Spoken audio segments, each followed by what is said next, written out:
Hi guys, welcome to my spare room and the whiteboard that I put up yesterday, which is still up. Okay, so I'm going to go through the answers to some of those questions on those assessments. So the first question, for question one on both assessments, two different questions for it, depending on which assessment you got. So the first version was find 17 inverse, the inverse of 17 mod 26. Okay, so the way I do that is I find the GCD of 26 and 17. Okay, we're going to use the Euclidean algorithm. So it's going to be 26 is equal to 1 times 17 plus 9. 17 then, okay, the 17 comes over here. 17 is equal to 1 times 9 plus 8. And then again, the 9 comes over there, so 9 is equal to 1 times 8, which is the bit here. So remember, the 17 goes there, the 9 goes there, this time the 9 goes there, the 8 goes there. So it's 1 times 8 plus 1. And then 8 obviously equals 8 times 1 plus 0.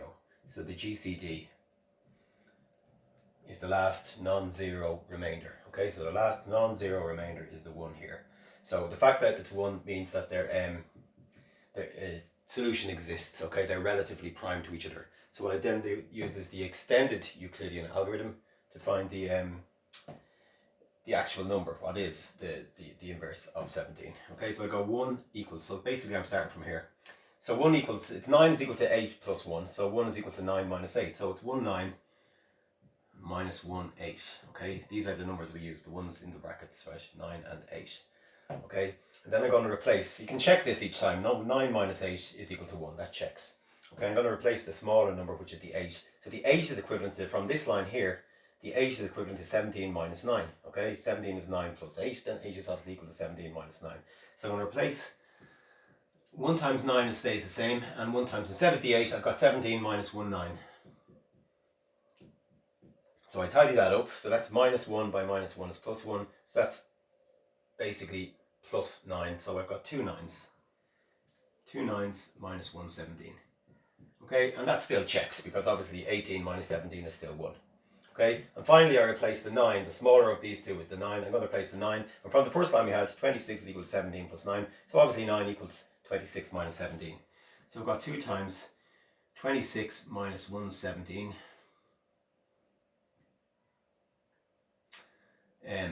Minus the other 17. Okay, and when we type that up we get 2 26s, and I've got minus 2 17s minus another 17 is minus 3 17s.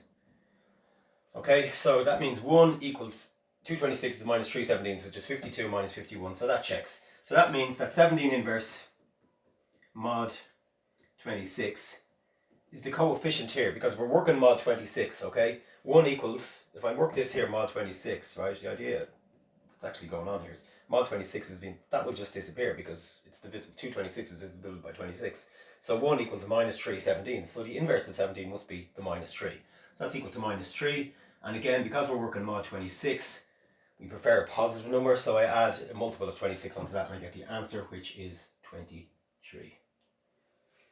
Okay, so that's that one. The one, if you got the other paper, the question was this one. I'll do it's the same thing again, but just to make sure you have it, you can do it for a bit of practice. Is 23 inverse mod 27. So first of all I'm going to find the GCD of 27 and 23. Okay, so that's going to be 27 equals 1 times 23 plus 4. 23 comes across the same as the other question. And then how many 4s? It's going to be 5 4s plus 3, and then I bring over the 4, so 4 is equal to 1 3 plus 1, and obviously 3 equals 3 1s plus 0. So the last non-zero remainder is 1, so that means the GCD is 1. So the GCD is 1 and it exists. Okay, so that means the 23 has an inverse mod 27. Okay, so we should be able to find it. So again, we do the extended Euclidean algorithm, or EEA if you want. And I start with the 1. So 1 equals 1 4 minus 1 3. Okay, so I take that 4 and subtract the 3. 4 minus 3 is 1. Okay, so that checks. I'm going to replace the smaller one that's in the brackets. So the 3 here is going to be replaced. And from this line here, I have 23 is equal to 20 plus 3. So 3 is obviously equal to 23 minus 20. So 1 equals 1 4 minus 1 times 23 minus 5 4s. Okay, that's our 23 minus 20. And when we tidy that up, we get minus 1 by minus 5 is plus 5. Obviously, that's 5 4s and 1 4 is 6 4s. So 6 fours minus 123. Okay, that gives us 24 minus 23, which is still 1, so that still checks. We're still good. 1 is still equal to that. So now I'm going to place the smaller one again, which is the 4. Right, so we're back up to literally the first line there. So 6 fours. Instead of 4, I'm going to have 27 minus 23. 27 minus 23 minus 1 more 23. Okay, so that gives me 6 minus 23s, or 6 27s is easier to say first. 6 27s minus, there's minus 6 23s, minus another 23s, minus 7 23s. So hopefully that's equal to 1. 6 27s is 120 and 42 is 162, and this is 140 and 21 is 161, so it checks. Right, so that means that the inverse of 23 inverse mod 27. Again, if we read this question mod 27, right, 1 equals that. So if I go mod 27, well then the multiple of 27 disappears, and I get 1 equals minus 7 times 23. So the inverse of 23 is minus 7, or the coefficient of the 23 there. Okay, and obviously I'm working mod 27, as I said. Okay, so I wanted the answer to be between 1 and 27, or 1 and 26 really, but add on a multiple of 27 and I get 20. So that's the answer for that one.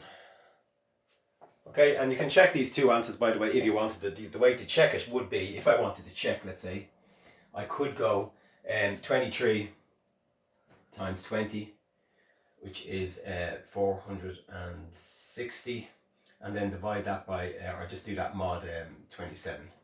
So hopefully what we have is 27 going into 459. So 460, I'll just go 459 divided by 27, see if it goes in evenly, which it does.